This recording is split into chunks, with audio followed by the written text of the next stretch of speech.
Okay, so hello again, and so this will be just a brief presentation, like 10 minutes, so I prepare some notes so that I'm sure I'm not gonna go over time, and I will just talk about one art project which is part of a trilogy of video installation dedicated to labor, AI, and incomputability.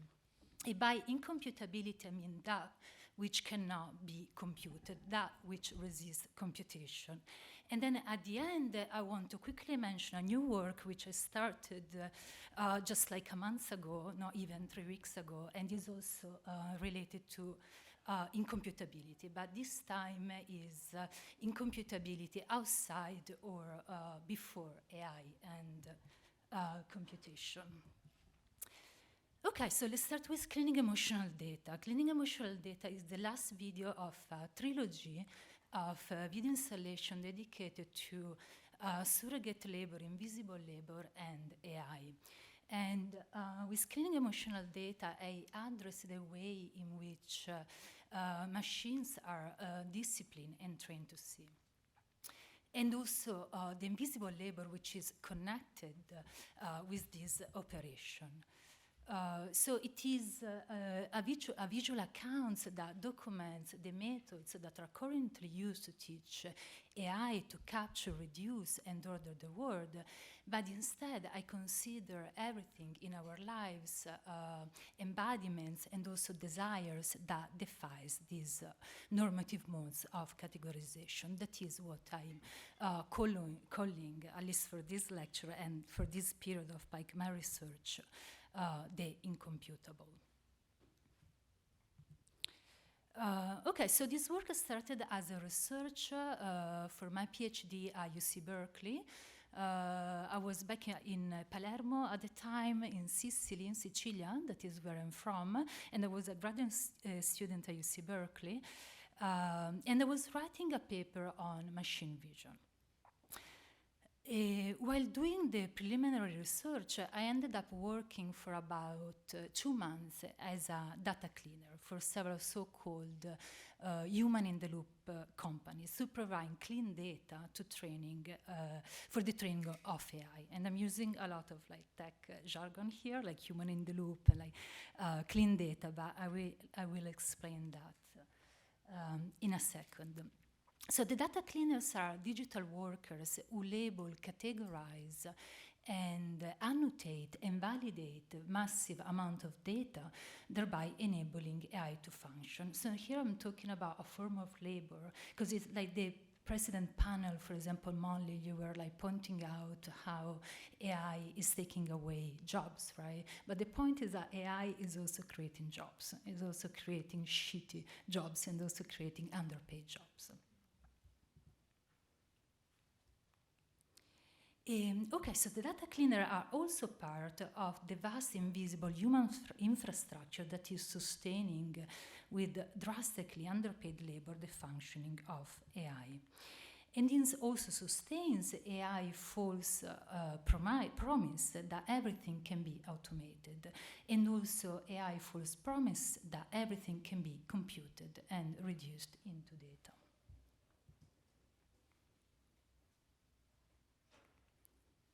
For example, even human emotions. In fact, many of the tasks that I did while I was working as a data cleaner were related to affective computing. So the idea that an algorithm can recognize our emotions from our faces. So to give you some example, one of the tasks that I did was, for example, the labeling and rating of emotions in composite computer-generated faces, like in this case. Or, for example, the categorization of microexpressions in videos.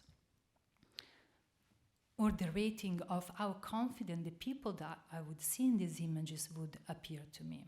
And you see that I always put under, in the caption, there is the direction for the task, the instruction for the task, but there is also the amount that I was supposed to be paid for this job, for this task. Or in another task, for example, I was supposed to animate a 3D avatar with my own emotion. Like in this case, I was supposed to animate a bat with a disgusted affect. not sure I did a great job. I did it.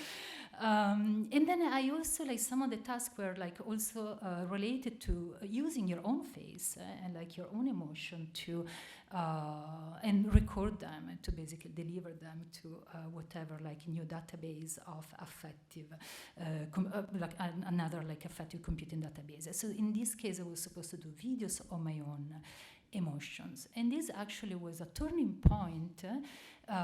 Because right at the beginning, when I produced some of those videos, some of them were rejected. So my face was not happy enough, not happy in the right way. I'm actually not completely sure. But that is why I became more and more interested in the default assumptions and those axioms upon which AI emotion recognition is based. So really the questions for me became, how does a machine infer an emotion from a face? But also, how does a machine link interiority with exteriority? So whatever I feel inside to my face. And also, compared to which ideal epiface is the machine evaluating my face? And even more generally, who gets to emote properly and who does not?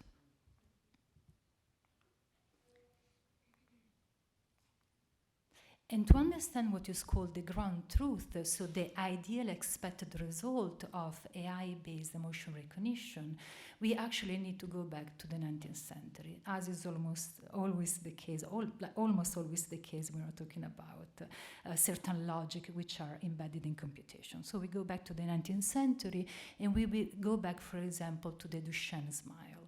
That is a smile that crinkles the muscles around one eyes, so that it can be scientifically proven as true. That is, like, if I'm just moving these muscles here, but not these, that is going to be a fake smile, but if I'm moving both, that is a true smile, according to Duchenne. So basically, we need to go back to the myth of universality, transparency, truth, and objective measurements, according to which emotions are universal, they're finite, they're just 7, and they can be fully revealed, made transparent, reduced, and measured within an ideal scale that can provide the ground to make comparisons and judgments.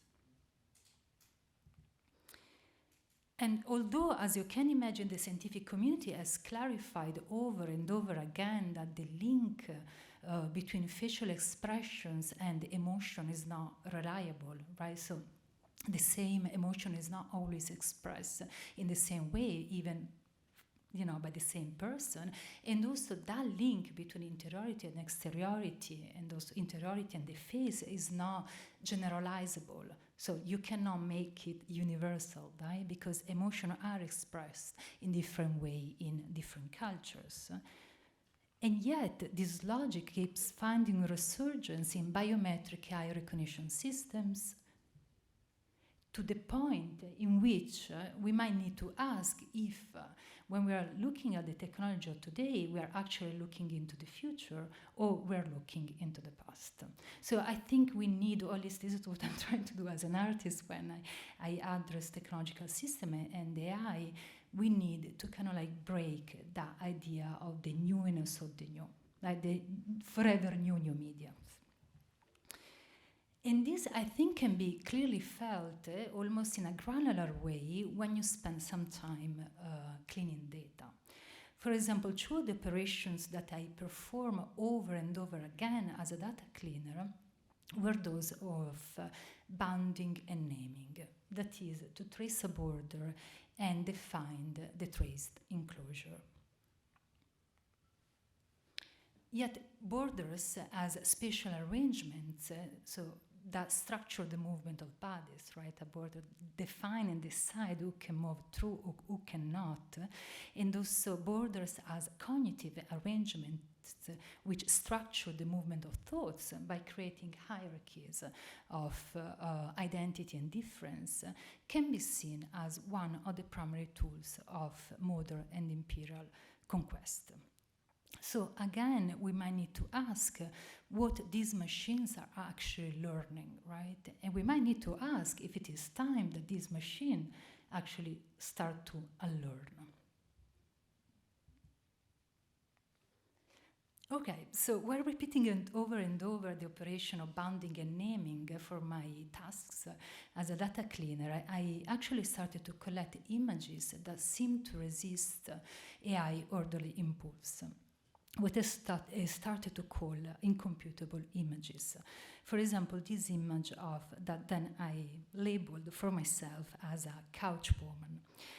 So in this instance, I could not identify where the piece of furniture began and where the woman ended. So the woman was leaking into the couch was leaking into the woman. It appeared to me this like unbounded subject that leak into and within things. So to facilitate algorithmic detection, I had to outline the contours of both the couch and the woman and then label them couch and woman. So I had to pronounce them. Here we are, you're a couch and you're a woman, right? And this image also made me think of how, for example, Mel Chen in Animasis defines queerness. They define it in terms of a social and cultural formation of improper affiliations. I started to think about these images I was collecting as glimmers of improper affiliation persisting beyond the normative orderly impulse of AI. Okay, so all this research, I told you I was just going to talk about one project. So all this research became a video essay in a 3-channel video installation in which I collect the task that I did and performed as a data cleaner. So all those like short videos that you saw are part of then the videos of the installation. And then I trace and critique the history of emotion recognition starting from the 19th century and arriving to today. And then I collect what I'm calling this glimmer of improper affiliations, which seems to me to resist AI orderly impulse. It seems to point to what I'm defining as incomputable. Okay, so if I still have a minute, and I think I do, I see a sign from there. Okay, let's say that I have a minute.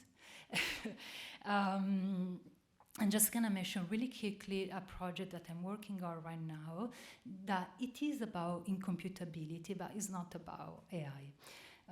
Is more about elemental resistance, geological and queer temporalities.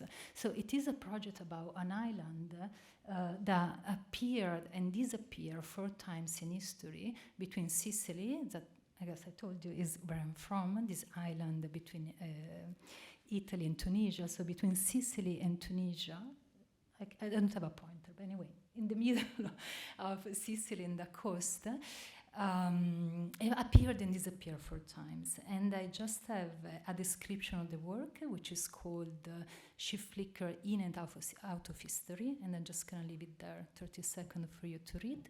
But then happy to talk more about incomputability beyond and outside of AI. Okay, so okay.